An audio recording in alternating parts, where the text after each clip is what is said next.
7h02, seguimos acompanhando o conflito no Oriente Médio. Vamos atualizar você já nesta manhã de segunda-feira com informações ao vivo dos nossos repórteres e correspondentes. A guerra no Oriente Médio preocupa muito a comunidade internacional.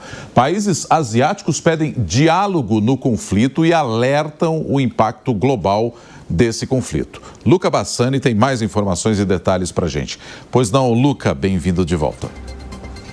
Bom dia a você, querido Nonato, a todos que nos acompanham. Agora falaremos um pouco sobre as repercussões dos ataques e das movimentações geopolíticas na Ásia. Afinal, também é uma região estratégica com potências nucleares e países que podem, sim, interferir, seja diplomaticamente, seja militarmente, em favor do Ocidente ou do Irã. No lado japonês, nós vemos que há um pedido bastante veemente para que todos os países envolvidos busquem o diálogo através da diplomacia e que abandonem qualquer tipo de hostilidade ou atitude retaliatória que apenas prolongará esse conflito e causará sofrimento a civis e prejuízos econômicos.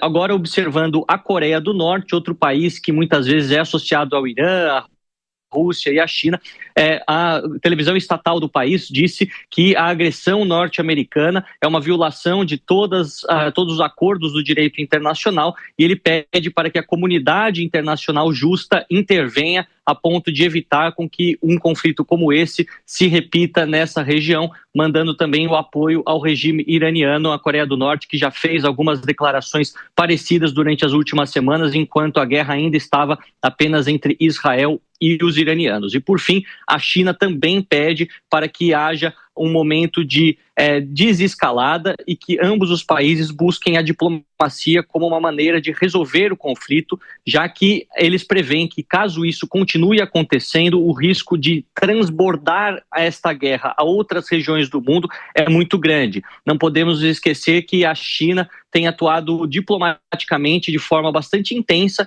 para evitar com que o conflito se estenda pelo Oriente Médio ou até mesmo haja o fechamento do Estreito de Hormuz, considerando que o país depende de forma muito crítica de tudo aquilo que vem a partir desta rota. Ontem nós falávamos aqui que cerca de 40% a 50% do petróleo consumido internamente na China é proveniente dos países do Golfo Arábico e também do próprio Irã, o que um fechamento ou uma guerra prolongada poderia atrapalhar a sua própria economia. Então, os chineses buscando a diplomacia, seja no Conselho de Segurança, seja nas suas declarações do Ministério das Relações Exteriores, para que isso possa ser resolvido de forma pacífica. Por enquanto, como dissemos anteriormente, ainda estamos à espera de uma resposta iraniana, algo que foi prometido pelo líder supremo Ali Khamenei em uma fala feita para a população iraniana durante as últimas horas e também pelo próprio representante iraniano nas Nações Unidas, que ontem também mostrou toda a sua indignação perante o ataque norte-americano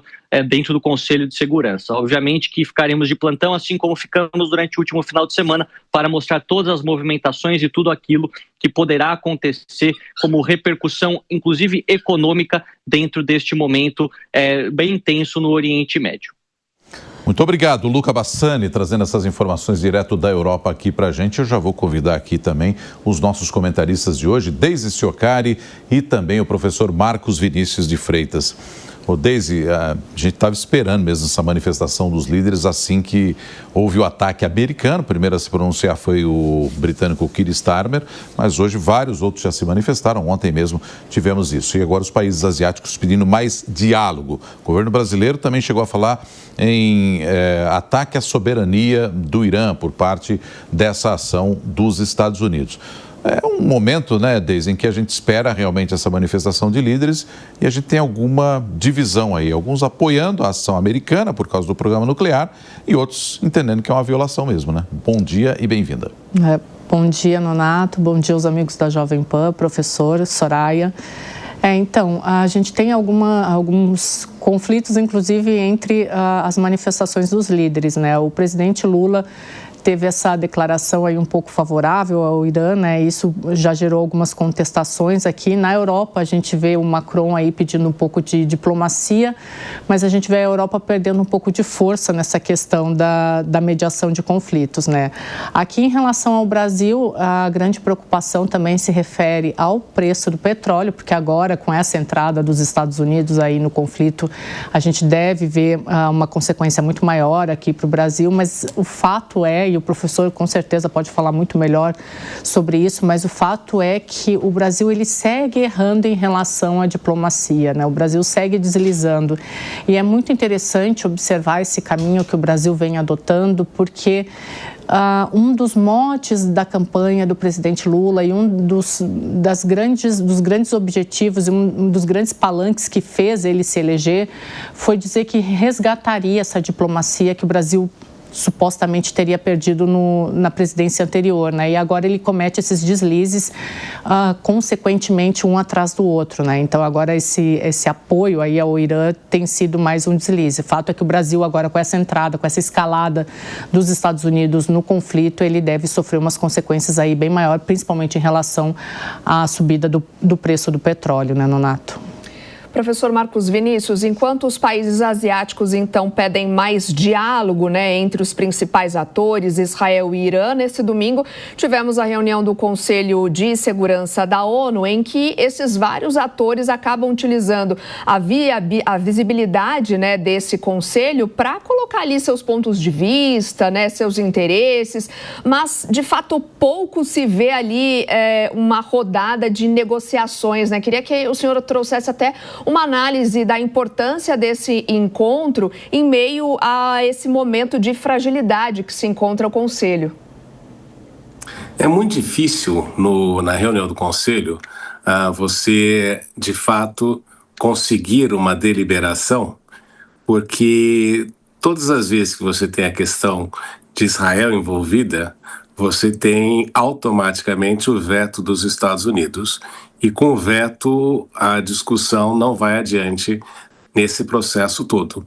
Então, e isso acontece não só com Israel, existem outros casos em que China, em que Rússia, França, Reino Unido utilizam do poder de veto para que as discussões não tenham ali o impacto de outras medidas que pudessem vir a ser tomadas. É por essa razão que se discute há muito tempo uma alteração no Conselho de Segurança das Nações Unidas ou até mesmo uma alteração no poder de veto. Até porque, se nós pensarmos no Conselho de Segurança das Nações Unidas, existe uma superrepresentação da Europa, com o Reino Unido e França, que são dois países importantes, mas não são os mais relevantes hoje em dia nessa mudança do contexto global. E as Nações Unidas têm o problema de ter um orçamento pequeno, não é? O Departamento de Bombeiros de Nova York, se eu não me engano, tem um orçamento maior que o das Nações Unidas, e também o fato de que, como não existe uma liderança global neste processo todo, e o sistema global é anárquico, né? Cada um pode fazer aquilo que deseja, em princípio fica muito difícil de você conseguir com que os países também tomem resoluções muito definitivas, até porque eles começam a pensar no seu próprio futuro, não é? Se estas medidas forem adotadas, o que isso pode representar para mim, como país, no futuro. Então, existe muito essa questão de cada país analisar e ver como a sua pele poderia ser exposta na medida que for tomada. Então, estes são os impeditivos que fazem aí com que as Nações Unidas tenham uma efetividade um pouco relativa. E também o fato de que até mesmo o secretário das Nações Unidas, quando pede algumas coisas, também não pode fazer isso de uma maneira muito incisiva.